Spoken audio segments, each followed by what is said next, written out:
Hello everyone, welcome to Anuthi logs. ಇವತ್ತು ನಾವು ಕಡಲೆಬೇಳೆ ವಡೆ ಹೇಗೆ ಮಾಡೋದು ಅಂತ ನೋಡೋಣ. ಅದಕ್ಕೆ ಬೇಕಾಗಿರೋ ಇಂಗ್ರೀಡಿಯೆಂಟ್ಸ್: ಶುಂಠಿ, ಬೆಳ್ಳುಳ್ಳಿ, ಹಸಿಮೆಣಸಿನಕಾಯಿ, ಈರುಳ್ಳಿ, ಚಕ್ಕೆ, ಲವಂಗ, ಮೆಣಸು, ಮತ್ತು 2 ಈರುಳ್ಳಿ, ಅರ್ಧ ಕಪ್ ಅಕ್ಕಿ ಹಿಟ್ಟು, ಸಬ್ಬಕ್ಕಿ ಸೊಪ್ಪು, ಕರಿಬೇವಿನ ಸೊಪ್ಪು ಮತ್ತು ಕೊತ್ತಂಬರಿ ಸೊಪ್ಪು, ಮತ್ತು ಹಾಫ್ ಆನ್ ಅವರ್ ನೆನೆಸಿಟ್ಟಿರೋ ಕಡಲೆಬೇಳೆ. ರುಬ್ಬೋಕೆ ಇಟ್ಕೊಂಡಿರೋ ಇಂಗ್ರೀಡಿಯೆಂಟ್ಸ್ ಎಲ್ಲ ರುಬ್ಕೊಂಡ್ಬಿಡೋಣ ಫಸ್ಟು.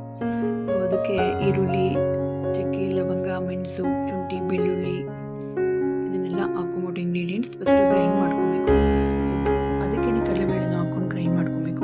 ಸೊ ಗ್ರೈಂಡ್ ಮಾಡ್ಕೊಂಡಿದ್ದಕ್ಕೆ ಈರುಳ್ಳಿ, ಸಬ್ಬಕ್ಕಿ ಸೊಪ್ಪು, ಕರಿಬೇವಿನ ಸೊಪ್ಪು, ಕೊತ್ತಂಬರಿ ಸೊಪ್ಪು, ಹಾಗೆ ಅಕ್ಕಿ ಹಿಟ್ಟು ಮತ್ತು ರುಚಿಗೆ ತಕ್ಕಷ್ಟು ಉಪ್ಪು ಹಾಕ್ಕೊಂಡು ಮಿಕ್ಸ್ ಮಾಡ್ಕೊಬೇಕು. ಸೊ ಮಿಕ್ಸ್ ಮಾಡ್ಕೊಂಡು ಇದನ್ನು ಚಿಕ್ಕ ಚಿಕ್ಕ ಉಂಡೆಗಳ ಥರ ಮಾಡಿಕೊಂಡು ಅದನ್ನು ಯಾವ ಶೇಪ್ ಬೇಕಾದರೂ ಮಾಡಿಕೊಂಡು ಅದನ್ನು ಎಣ್ಣೆಯಲ್ಲಿ ಡೀಪ್ ಫ್ರೈ ಮಾಡಬೇಕು.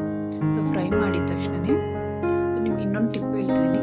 ಸೊ ಫ್ರೈ ಮಾಡಬೇಕಾದ್ರೆ ಏನಾದರೂ ಜಾಸ್ತಿ ಎಣ್ಣೆ ಇಟ್ಕೊಬಾರ್ದು ಅದು ವಡೆಗಳು ಅಂತ ಹೇಳಿದ್ರೆ ಮಧ್ಯದಲ್ಲಿ ಸ್ವಲ್ಪ ಉಪ್ಪು ಹಾಕಬೇಕು ಎಣ್ಣೆಗೆ.